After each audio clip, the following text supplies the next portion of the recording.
We are born. We are born. We are born. All the noise, the pain, the tears, the sounds all come together, and then silence. As if by magic, all those things stop at once until what seems like tick tock, tick tock, tick tock of the clock as the seconds progress through endless time. The sound of a scream, and another scream, and yet another scream, endless screams. The sounds are replaced by ambulances in police, hysterical screaming, crying. The endless motion is too hard not to hear. Announcing a birth, announcing a death, announcing a birth, announcing a death. The journey is only just beginning. The journey is only just ending. The journey is only just beginning. The journey is only just ending.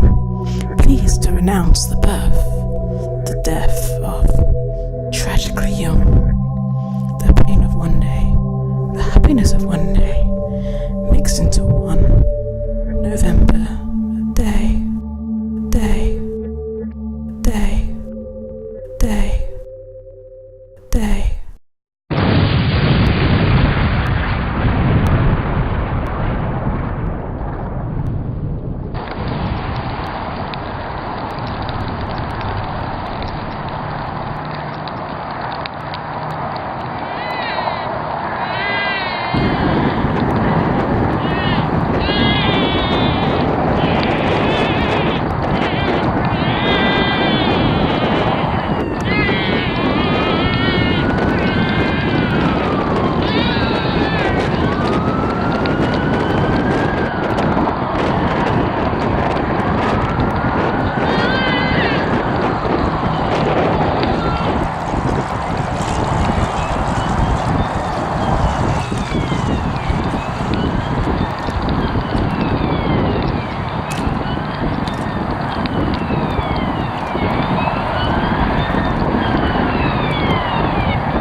Day.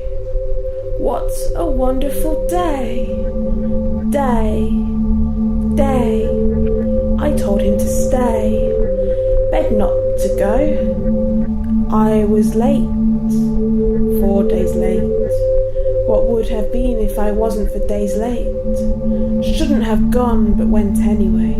Shouldn't have gone, but went anyway. Why go? Be safe. Why go? Be safe. Another cup of tea? Breathe. Breathe. Breathe. You can do it. Hold on. You can do it. Hold on. Go to the light. Don't go to the light. Go to the light. Don't go to the light. Go to the light. Don't go to the light. People finding out. The congratulations. The sympathy. The congratulations. The sympathy. Congratulations. Thank you. I'm so sorry. Thank you. A house full of joy. A house full of sadness. One family. One day. One time. Bright light. A house full of happiness. A dark house full of sadness. Birthday parties. Anniversaries. Same day. Same thoughts. Same every single year. Happy first birthday! I can't believe it's been a year already.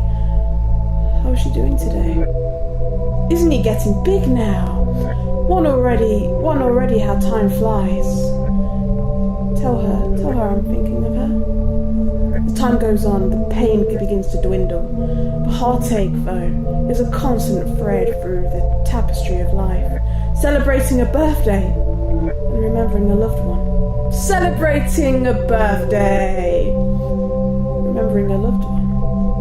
The repetition continues each and every year, never forgotten, always remembered. Finding out what happened, sudden realization, all the pieces come together. The this strange feeling, life and death. Life and death. Just as one. Second birthday, second anniversary. Fifth birthday, fifth anniversary. 10th birthday, 10th anniversary. 16th birthday, 16th anniversary. And the two will always stay parallel. Then I felt the pain. The pain which must have been felt when I was born.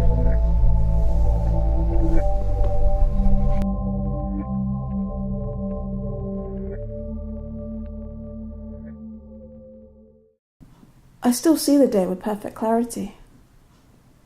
As far as I was aware, it was a day like any other day. I still remember walking to my second class of the day, German, and to get to the classroom we had to walk by the front of the school. That's when I saw my mum walking ahead. My mum works at my old school. I, of course, felt like something was wrong, straight away, as soon as I saw her. My mum explained to me that Grandma had a reaction to something at the hospital involving her eye appointment. I felt nervous, but at the same time also reassured, as my mum seemed relaxed about the situation and not visibly upset. So I went off to my lessons, thinking about my grandma, of course, but not worrying too much as my mum seemed so calm when I saw her. As the time got closer and closer to go home, I had a sudden worrying feeling creep upon me. The walk home felt like the longest walk home ever, even though I was trying to walk as quickly as possible. The 7th of September, 2005, was a beautiful day. Blue sky, the sun was still shining brightly. We, as a family, always have our windows open during the summer, and today would have been like no other day. The way I used to walk home from school allowed me to see my bedroom from a good distance away. This particular day I was hoping, almost praying I'd see my bedroom window open. As for me, seeing it open meant that everything was normal. Everything was okay. The sun was still shining at 3 p.m. It was still warm. If everything was normal, then the window would be open as my mum would be at home already. As I walked over the crescent of the hill where I saw my bedroom, the window was shut. In that tiny moment, I knew something was wrong. The walk home from that point normally only takes about 2 minutes, but on this day it felt like I was never going to get home. When I finally did get home, I was greeted by my dad. Normally at this time of the day, he would still be at work, and it would be my mum who would be in the kitchen. My dad told me that my grandma was in intensive care and that she might not get better.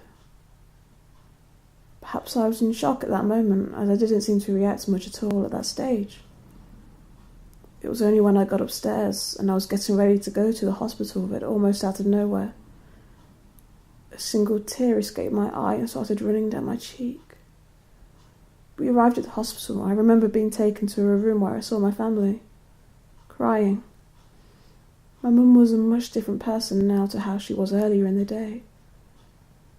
After being in the dark, cold, empty feeling room that was the family room, I was taken through to see my grandma.